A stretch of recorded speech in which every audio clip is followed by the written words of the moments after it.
Okay, this is context for how Donald J. Trump got elected. POTUS, Part 1, the economic angle. Okay, to understand the rise of Donald J. Trump to POTUS, it's crucial to understand its base. And to understand its base, we must understand the rise and fall of Detroit and how that correlates to one of the 12 states in which he still has an approval rating of over 50%, according to February the 2nd, 2018. Yeah. So, historically, Birmingham, Alabama has been referred to as the Pittsburgh of the South, or the Steel City of the South, because the northern parts of the state still counts part of the Appalachia.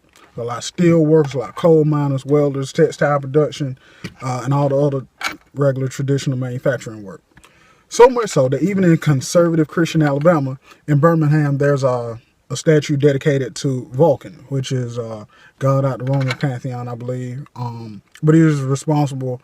He's the one responsible. You know, every god's responsible for something. His department is metallurgy, file working, all of that sphere. So, interesting side note. Two of Alabama's historically black colleges and universities, the Alabama State Hornets in Montgomery and the Alabama A&M Bulldogs in Huntsville, play their rivalry football game at a neutral site in Birmingham, which is about equidistant for each school. But the game is called the Magic City Classic because, again, metalworking, metallurgy's classic contest has been usually tied to as the work of magicians. So, and now traditionally Birmingham, it has been the largest city in the state and a real hub for blue-collar working-class individuals. Okay, and these individuals constitute what is referred to in the media as Trump's base.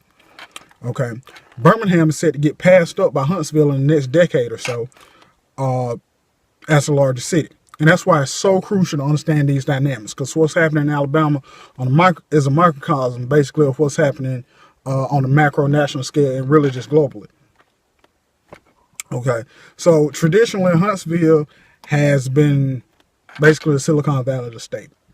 Most technologically advanced city, home of a NASA branch. Saturn V rocket was developed there. Paperclip, Von Braun, Rudolph, space program. It's hard to get more technically advanced in space. So that tells you everything you need to know. So what used to be the industrialized economy, the backbone of the industrialized economy, blue-collar manual labor work in the traditional manufacturing sector is being surpassed by cheaper, more efficient robots, as well as more technically skilled humans. And while this transition is happening, it's really nobody's fault, but it has left a lot of people behind. There are several factors that led to the election of Donald Trump, mostly several other factors, mostly in the social and cultural realms, but it appears to me as if the primary pillar is an economic one. And here's where we get to the real point of why, especially the people, especially Trump's base, voted for him. Okay, basically what people want is another Henry Ford. Okay, now say what you will about Henry Ford, anti-Semitic, quasi-treasonous activities in World War II, but yet and still he's venerated an American, especially down here in the South, as an all-American iconoclast. Why? He made one move that essentially wiped out virtually any negative comment you levy against him, especially here in America. He said, if you work in my factory, you should be paid well, decent conditions, benefits, be able to afford what we produce here in the factory. That's the whole entire point, as well as have time to enjoy it. Okay. And this is what's so crucial that people just seem to not be able to understand, especially down here. I get people not being able to understand it, but it's so crucial to understand is that among his base, they don't care that he might have been plugged in with Putin the same way they don't care that Henry Ford was plugged in with Hitler. Okay, people down here don't care. They just do not care. Not as whether it's a fact or not is irrelevant. It's not fake news. It's that news is irrelevant to me. Type of move. Okay, that's what we got to understand. That's why they give him a pass, because he's just a rich, successful businessman like Ford was, and making moves. Okay, people only care about what Ford did in regards to them in there so much as what he did allowed them a better opportunity to take care of themselves and their family. Okay. The problem is there are no more Henry Fords. Okay, like that. You know what I'm saying? Most of the new big money being generated out here, Cuban, Zuckerberg, most of the big money out here comes from the tech world. Okay. And so Trump isn't even really that much like Ford, really. But he's the closest approximation. He's one of the last legit robber baron babies. Why his son is named Baron. Albeit with an extra R, but all the same. He's legit robber baron. Closest approximation left we got to somebody like that. I was watching one of my gun shows, and one of the commentators on there said, you know, he equated the likes of Bill Ruger and John Moses Browning and Samuel Cope to Trump. And he was like, yeah, that's what I like about those guys. They make quality, useful stuff. You know, except for the fact that Trump doesn't make stuff. He never really has. You know, a tie or something here or there, but, you know, he's not an industrialist. You know, he's a rather successful businessman, and but he's really more akin to a rapper than an industrialist. That's why he teamed up with Kanye. That's why he linked up with Ye. You know what I'm saying? That's why he teamed up with Ye, and that's right now why he's having a war of words with Jay-Z. I mean, if you're a rapper, he's more akin to a rapper than anything. You team up with Kanye, and you have a war of words with Jay-Z. That's what you do when you're a rapper. That's basically, you know, how to be a rapper. Okay, you know what I'm saying? Trump's whole thing is, his whole entire brand is basically, I'm a hustler, I'm winning, I'm out here getting the money, and I'm putting on the show the whole time. That's basically how to be a rapper 101. Again, he's more akin to a rapper than an actual industrialist. But in the eyes of his base, he's a rich, successful businessman. He's the closest thing left to a Henry Ford type. And also, I'm sure it doesn't hurt his case the fact that he's white. I'm sure they don't hold that against him. You know, you pull up at the drive-thru. Yeah, let me get a Big Mac. Sir, we don't have those here. That's down the street. Oh, well, let me get whatever you got. We have Whoppers. Oh, okay, well, whatever. Same difference. You know, closest approximation. It's not that. It's closest approximation. Same thing, same difference, whatever. You know, that's how that works. They see him as, you know, whatever. Now, I know some people going to be like, man, you tripping. But you got to understand just how deep these connections really go. I believe Detroit might be the most important city in the history of America. And to understand its history and evolution is to begin to understand America, and more importantly, Americana. Now, why Detroit was so important in the evolution of America is that among all the cities in the traditional Rust Belt, Midwest, down south, really back east, it gave so many people the opportunity to have a better life, land them jobs, mass producing one of America's most iconic pieces of technology, the automobile. Possibly second only to the gun. Okay. And dirt roads down here in the south, headed up north to Detroit, forms what I refer to as the Americana Corridor. Okay. So many people, both black and white, came off dirt roads, Alabama, Tennessee, Arkansas, Mississippi, went up to Detroit, made really good money, lived really good lives. Okay. And so, in making those moves and having those types of opportunities, okay, really forms the basis, the cultural basis, the essence of what Americana is. Okay. I personally got family members who this applies to. You know, even people who've been like back down here for decades, you know, they still got a lot of Detroit in them, you know. So, and that's really what it is. So even down here, Detroit is considered an up north city. We refer to that as up north, right? But the city is really more Midwest and East Coast.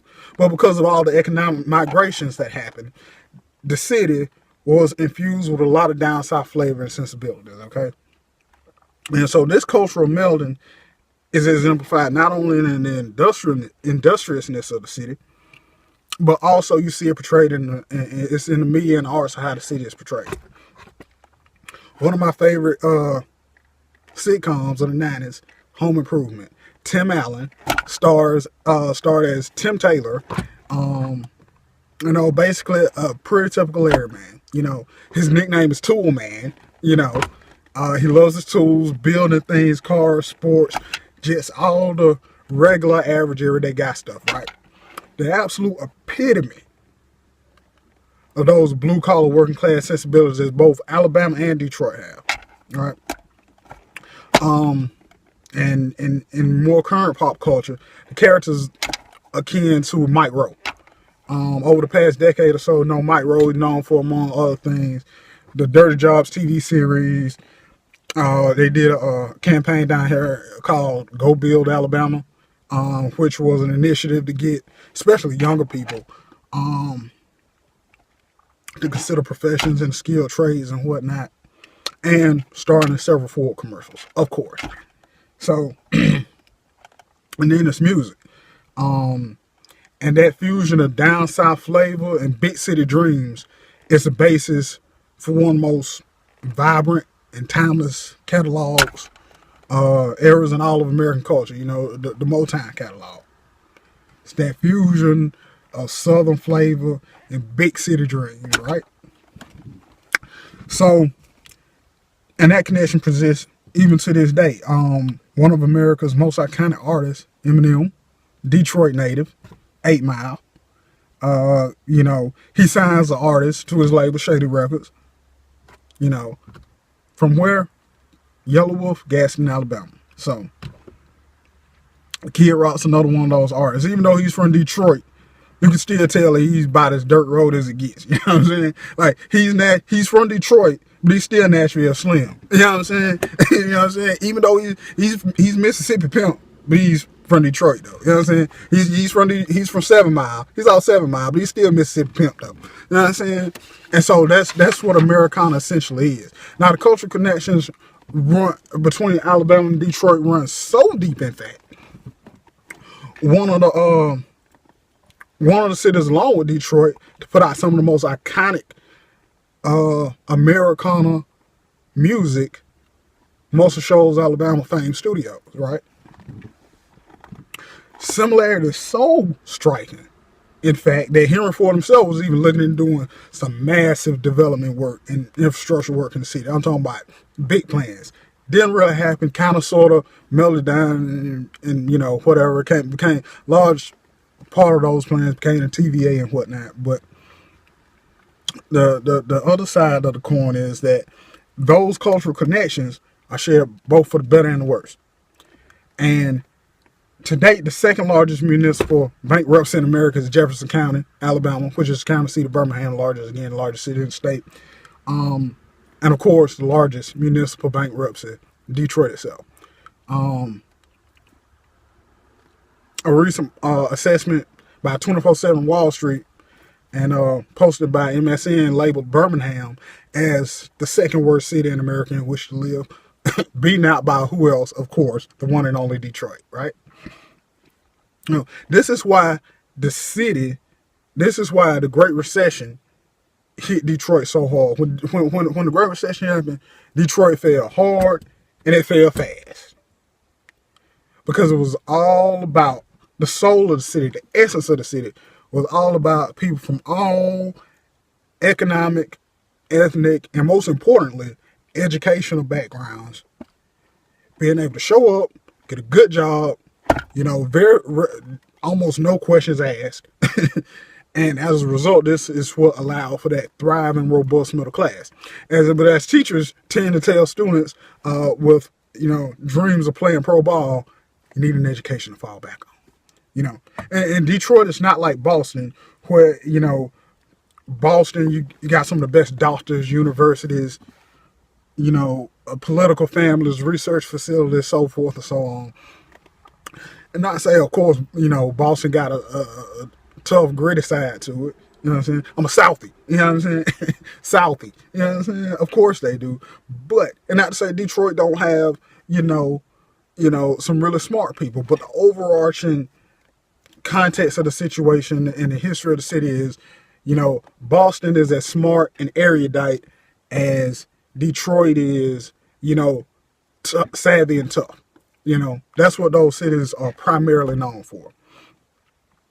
And that's where we are in the zeitgeist of 2018. Toughness is essentially more and more being replaced by robots. Okay. And so now that's just leaving the more high-end technical jobs, and the robots and algorithms, they come for them too.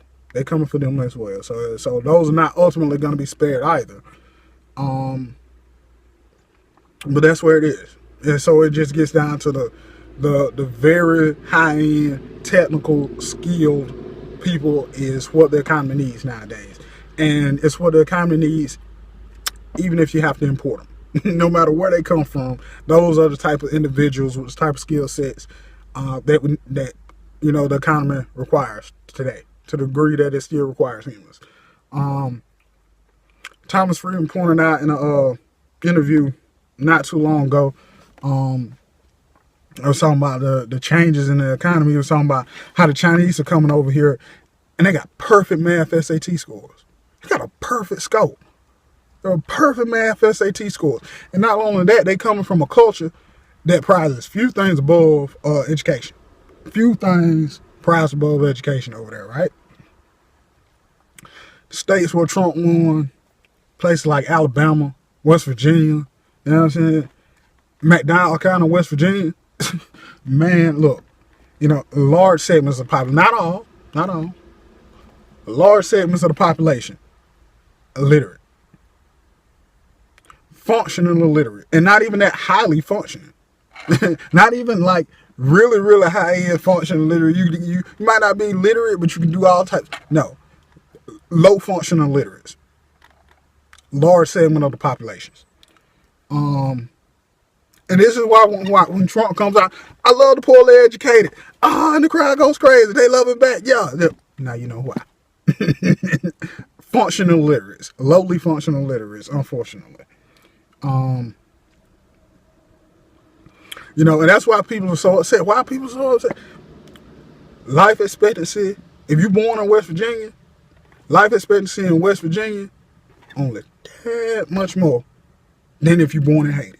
If you're born in Wheeling, West Virginia, your life you'll get that much more than if you were born in Port-au-Prince, Haiti. You know what I'm saying? And, that's one of the things, again, that Friedman was talking about. It was like, how the economy changed over the past 50 years ago. If, 50, 60 years ago, coming out of World War II, you used to have a plan in order to fail. You used to have to say, man, I'm going to start drinking at the age of, as a teenager, I'm going to be pickpocketing by the time I turn 16. I'm going to try my best to mess up my life, especially if you're of a certain demographic. Now, 2018, now, you have to have a really, really, really good plan just in order to get by. And that's a change of where the economy is at. And that's a large part of the angst and the uncertainty of how you got it. You just have to have a plan to mess up your life. You say, I'm doing nothing with my life. I'm going to be a total reprobate. Now you need to have a much better plan in order to just get by. And that's why we're seeing the move in the base, if you will, away from championing a more free market, open market, free trade position to advocating for more, a position more aligned with what has traditionally been considered a protectionist approach. That's why. It's not like, it's not that Trump's base can't compete per se, but again, you used to have to have a plan in order to fail. Now you have to have that really, really good plan in order to just get by. That's how much the economy has changed. And that's a change a lot of people have not been able to make. And it doesn't help when you've had most of your senses knocked out by a linebacker. And then you come from a culture where that doesn't really celebrate learning to start with. We all know how big football is in the state of Alabama. It's one of the few things that we get, we register on the national radar for.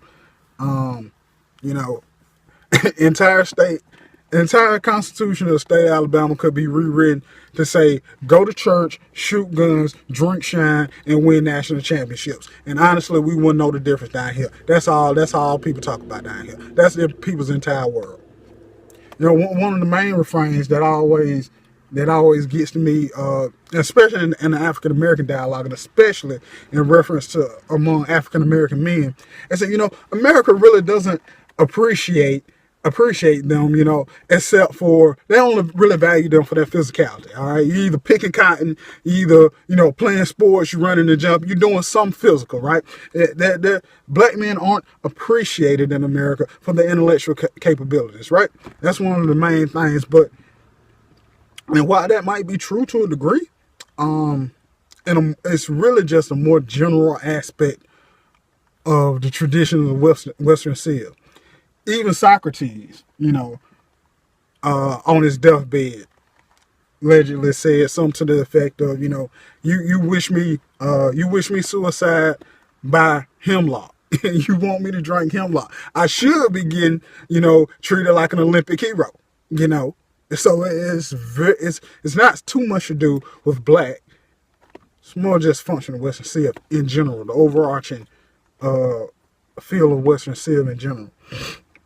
And so learning and intelligence is not valued in the Western tradition to the same degree it is in Asia, especially like the type of parents you have in China. So it's a whole thing in and of itself. And so that's where we are today, man. We know wages have stagnated, man. And since the 70s, since you saw that gap started to open up in the 1970s between the CEO wage slaves and just the hourly wage slaves, right? So, that and the gap has continued to expand. That's what all talk is, with all the income disparity and all that. But the good part is that while wages haven't gone up, what's happened is almost every aspect of humanity, the game has become cheaper and more efficient. So now the people, again, what they really want is another Henry Ford. But Henry Ford ain't walking through that door. The dynamics, the socio-economic dynamics that allowed for Henry Ford to pop up, 2018, anybody can be Henry Ford. Anybody can do it. Anybody can. You used to have to have hundreds of thousands, millions, tens of millions of dollars. You talking about opening up some kind of plant. Now, for a fraction of that investment, you can produce, as many quality products as you want, for a fraction of the investment.